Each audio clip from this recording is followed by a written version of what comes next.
सुप्रभात बच्चों। आज हम हमारी पाठ्य पुस्तक भारत की खोज के पाठ 1 अहमदनगर का किला का अध्ययन करेंगे। इसके लेखक पंडित जवाहरलाल जी नेहरू हैं। इन्होंने अपनी जेल यात्रा का वर्णन करते हुए इसमें अपने अनुभवों को लिखा है। पंडित जवाहरलाल नेहरू जी बताते हैं कि यह उनकी 9वीं जेल यात्रा थी। उन्हें यहाँ आए 20 महीने से अधिक समय हो चुका था। लेखक कहते हैं कि जब हम यहाँ पहुँचे तो अंधियारे आकाश में झिलमिलाते दूज के चाँद ने हमारा स्वागत किया था। पुराने समय में जेल वगैरह में तो वैसे भी वक्त वगैरह देखने के लिए कोई सुविधाएं नहीं थी, तो चाँद वगैरह के माध्यम से ही तिथियों का अंदाज़ा लगाया जाता था। शुक्ल पक्ष शुरू हो चुका था। तब से हर बार जब नया चाँद उगता तो मुझे याद दिलाता कि मेरे कारावास का 1 महीना और बीत गया। यानी लेखक कहते हैं कि चाँद की आकृतियों के माध्यम से जब चाँद पूर्णिमा की रात को पूरा आता था तो वो अपने आने का 1 महीना और ऐड कर लेते थे, यानी जोड़ लेते थे। चाँद मेरे बंदी जीवन का स्थायी सहचर रहा है। नेहरू जी कहते हैं कि चाँद ही मेरे बंदी जीवन, यानी जो मैं जेल में जीवन व्यतीत करके आया हूँ, उसका स्थायी सहचर, स्थायी मतलब एक मेरा सदा साथ देने वाला सहचर मित्र सिर्फ चाँद ही है। वही मुझे इस बात की याद दिलाता है कि अंधेरे के बाद उजाला होता है। कहने का तात्पर्य है कि जीवन में कोई भी बुरी परिस्थिति आती है तो उसके बाद उजाले का आगमन भी अवश्य होता है। दूसरी जेलों की तरह यहाँ अहमदनगर किले में भी मैंने बागवानी शुरू कर दिया। नेहरू जी बताते हैं कि इससे पहले वो 8 बार और दूसरी जेलों में भी जाकर आ चुके थे, और वो कहते हैं कि मैं दूसरी जेलों में भी जैसे बागवानी वगैरह कार्य करता था वैसे ही मैंने इस जेल में भी आकर बागवानी वगैरह आरंभ कर दी।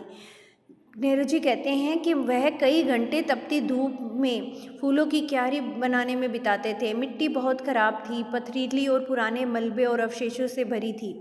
चूँकि यह इतिहास स्थल था, यानी हमारी हिस्ट्री के साथ जुड़ा हुआ था, युद्ध वगैरह हुए थे, इसलिए अतीत में हमने इसमें कई युद्ध, राजमहल की दुर्भी संधियाँ देखी हैं।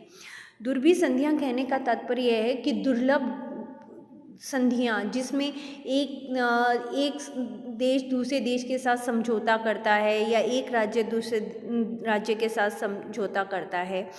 और यहाँ का इतिहास ज़्यादा पुराना नहीं है, घटनाओं की दृष्टि से इसकी कोई विशेष अहमियत भी नहीं है। अहमदनगर की घटनाएं इतनी विशेष नहीं थी, इसलिए शायद लेखक ने यह बात लिखी। पर लेखक कहते हैं कि इससे जुड़ी एक घटना उन्हें आज भी याद आती है। वह है कि चांद बीबी नामक एक साहसी महिला की कहानी, जिसने इस किले की रक्षा के लिए अकबर की शाही सेना के विरुद्ध हाथ में तलवार उठाकर अपनी सेना का नेतृत्व किया, पर अंत में उसकी हत्या उसके अपने एक आदमी के हाथों हुई।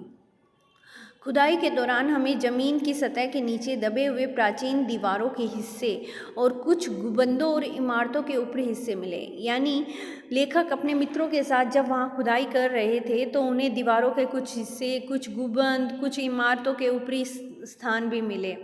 हम बहुत दूर नहीं जा सकते थे क्योंकि अधिकारियों ने इस बात की मंजूरी यानी इजाज़त नहीं दे रखी थी, और ना ही उनके पास ऐसे औजार थे कि इस काम को आगे तक जारी रखा जा सके। अब मैंने कुदाल छोड़कर कलम उठा ली। लेखक का कहने का तात्पर्य है कि मैं इतने दिन तक तो कुदाल के माध्यम से धरती के अंदर पेड़ पौधे, बागवानी वगैरह करने का कार्य करता रहा, परंतु अब जब आगे हम सीमित रास्ता होने के कारण अब हम आगे बढ़ नहीं पा रहे थे, इसलिए मैंने कुदाल को छोड़कर कलम का सहारा लिया। पर मैं जब तक आज़ाद नहीं हो जाता, कर्म के माध्यम से वर्तमान को अपने अनुभव का हिस्सा नहीं बना लेता तो मैं उसके बारे में नहीं लिख सकता। न ही पैगंबर की भूमिका अख्तियार कर मैं फ़िलहाल भविष्य के बारे में लिख सकता हूँ। तो लेखक कहते हैं कि मैं नए ही उसके बारे में लिख सकता हूँ, न ही पैगंबर यानी भगवान की भूमिका नहीं निभा सकता। जब तक मैं किसी कार्य को कर नहीं लूँ तब तक मैं कैसे कह सकता हूँ कि मैंने ये कर दिया। मैं फ़िलहाल भविष्य के बारे में लिख सकता हूँ। बचा रहता है अतीत, पर मैं उसके बारे में किसी इतिहासकार या विद्वान की तरह विद्वतापूर्ण शैली में नहीं लिख सकता। नेहरू जी कहते हैं कि मैं इतिहासकार और विद्वानों की तरह इतना विद्वतापूर्ण तो नहीं लिख सकता, पर मैं कोशिश ज़रूर करूँगा। मैं पहले की तरह ही अपने आज के विचारों और क्रियाकलापों के साथ संबंध स्थापित करके उसके बारे में कुछ लिख सकता हूँ। यानी लिखने की शुरुआत करते वक्त सबसे पहले उन्होंने अपने आज के अनुभवों और विचारों और क्रियाकलापों का संबंध स्थापित किया, उन्हें जोड़कर क्रमबद्ध किया। गेटी ने एक बार कहा था कि इस तरह का इतिहास लेखन अतीत के भारी बोझ से एक सीमा तक राहत दिलाता है। यानी अगर हम अपने रूटीन लाइफ से जुड़े हुए विषयों को भी चुनते हैं तो हम अपने अतीत के भारी बोझ से थोड़ा हल्का महसूस करते हैं। अतीत का दबाव, क्या है ये अतीत का दबाव? चलो आइए इसी विषय के बारे में जानते हैं।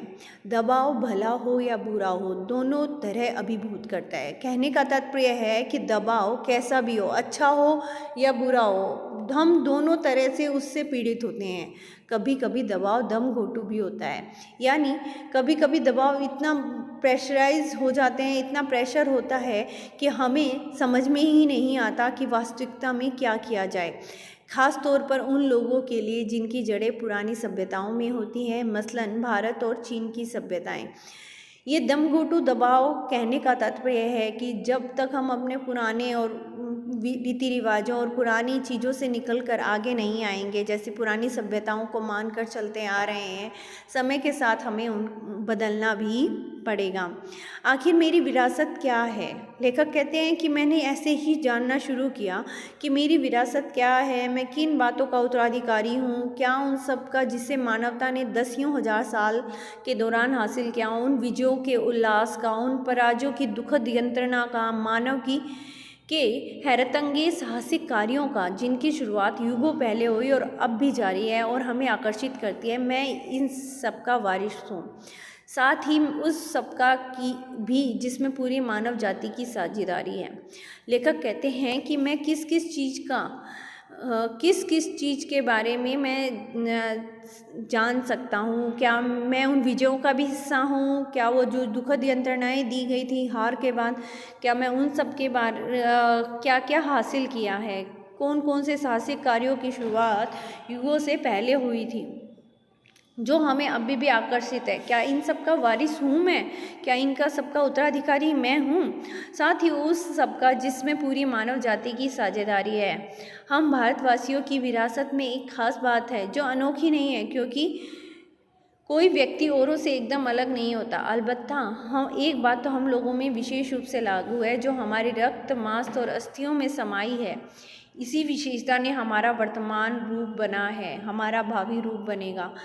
क्या है वो विशेषता जो हमारे वर्तमान और भावी रूप को निर्धारित करेगी? इसी विशिष्ट विरासत का विचार और वर्तमान इस पर लागू करने की बात एक लंबे अरसे से मेरे मन में घर कर गई।